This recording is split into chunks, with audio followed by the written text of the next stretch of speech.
베트남에서 가장 높은 빌딩, 바로 랜드마크 81에서 정말 충격적인 살인 사건이 하나 터졌습니다. 근데요, 이게 그냥 단순한 사건이 아니에요. 그 뒤에 숨겨진 거대한 국제 범죄 조직의 세계. 오늘 그 이야기를 한번 제대로 파헤쳐 보겠습니다. 이야기의 시작부터가 정말 끔찍합니다. 평범한 여행용 가방? 그 안에서 시신 한 구가 발견된 거죠. 더 놀라운 건 이 끔찍한 일이 벌어진 장소입니다. 바로 베트남 호치민의 화려함 그 자체인 초고층 빌딩이었어요. 아니, 대체 어떻게 이런 곳에서 이런 일이 일어날 수 있었을까요? 자, 그럼 시간을 조금 되돌려서 사건의 시작점으로 가보겠습니다. 베트남 호치민의 신장부에서 대체 무슨 일이 있었던 건지 지금부터 자세히 들여다보죠. 와, 사건 전개를 좀 보세요. 정말 숨가쁘게 돌아갔습니다. 23일 오후 4시, 경비원이 시신이 든 가방을 발견하고 신고하자마자 용의자들이 바로 택시를 타고 도망치기 시작해요. 하지만 경찰이 진짜 발빠르게 움직였죠. 추격전 끝에 딱 2시간 만에 붙잡습니다. 발견부터 체포까지 정말 눈 깜짝할 사이에 모든 게 끝나버린 겁니다. 그럼 이제 이 사건의 중심에 있는 인물들을 한번 살펴봐야겠죠.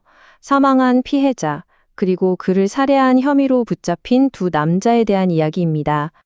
여기서 되게 흥미로운 지점이 하나 있습니다. 피해자도 용의자 2명도 전부 한국 사람이라는 거예요.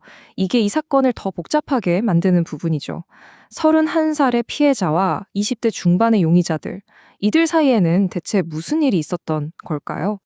자, 그럼 경찰에 붙잡힌 용의자들은 뭐라고 했을까요? 들어보시죠. 피해자가 도박으로 번 돈 때문에 좀 다투다가 실수로 죽였다. 뭐 이런 진술을 했습니다. 얼핏 들으면 그냥 돈 문제로 벌어진 우발적인 살인 같죠? 하지만 과연 그게 전부였을까요? 정말 이 끔찍한 살인 사건이 그냥 돈 몇 푼 때문에 벌어진 우발적인 사고였을까요? 이 질문이 바로 우리가 파헤쳐야 할 이 사건의 더 깊은 진실로 들어가는 문입니다.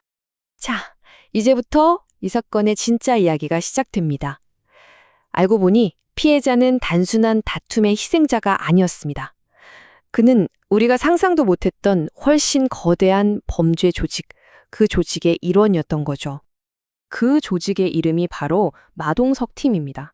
이름만 들으면 무슨 영화 이야기 같죠? 근데 실상은 캄보디아에 근거지를 둔 아주 조직적인 보이스피싱 사기단이었어요. 그러니까 뭐 은행이나 공공기관인 척 속여서 사람들 개인정보 빼내고 돈을 뜯어내는 그런 범죄 조직인 거죠. 이 사실 하나가 이 살인사건의 판을 완전히 뒤집어 버립니다. 이제부턴 베트남에서 일어난 살인사건 하나에서 눈을 돌려서 이 마동석 팀이라는 사기단 전체가 얼마나 큰 규모로 움직였는지 한번 살펴보겠습니다. 이 조직이 수사망에 포착된 활동 기간이 바로 9개월입니다. 작년 9월부터 올해 5월까지.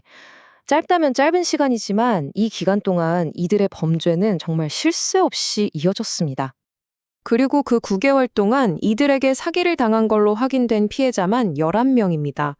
저마다의 사연을 가진 평범한 사람들, 그 11명의 삶이 이 범죄 때문에 송두리째 무너져 내린 거죠.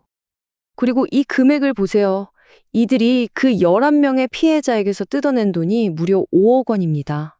이건 그냥 숫자가 아니에요. 한 국제범죄 조직이 얼마나 파괴적인지를 보여주는 명백한 증거인 셈이죠. 근데 더 중요한 건 이 마동석 팀이 갑자기 튀어나온 조직이 아니라는 겁니다. 이미 일부 조직원들은 한국에서 수사를 받고 재판까지 받고 있는 상태였어요. 그러니까 해외에서 벌어진 살인사건이 국내에서 진행되던 수사와 직접적으로 연결되는 순간인 거죠. 자, 그렇다면 베트남에서 일어난 이 살인사건 하나가 우리 사회에 던지는 메시지는 과연 무엇일까요? 이 사건이 왜 중요한지 그 의미를 한번 짚어보겠습니다.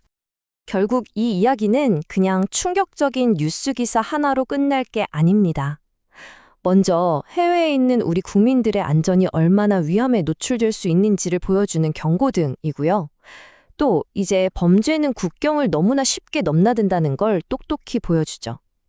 그래서 베트남과 한국 경찰이 함께 수사한 것처럼 국제 공조가 정말 중요해진 겁니다. 그리고 마지막으로 이렇게 해외에서 벌어진 작은 사건 하나가 거대한 범죄 조직 전체를 무너뜨릴 수 있는 결정적인 실마리가 될 수 있다는 걸 우리에게 알려주고 있습니다. 마지막으로 이 질문을 한번 던져봅니다. 화려한 빌딩에서 벌어진 한 건의 살인사건. 이게 사실은 우리 눈에 보이지 않는 거대한 국제범죄 세계의 한 단면을 보여준 거라면 어떨까요? 이 사건은 우리가 발 딛고 사는 세상의 표면 바로 아래에 어떤 진실이 숨어 있는지 다시 한번 생각하게 만듭니다.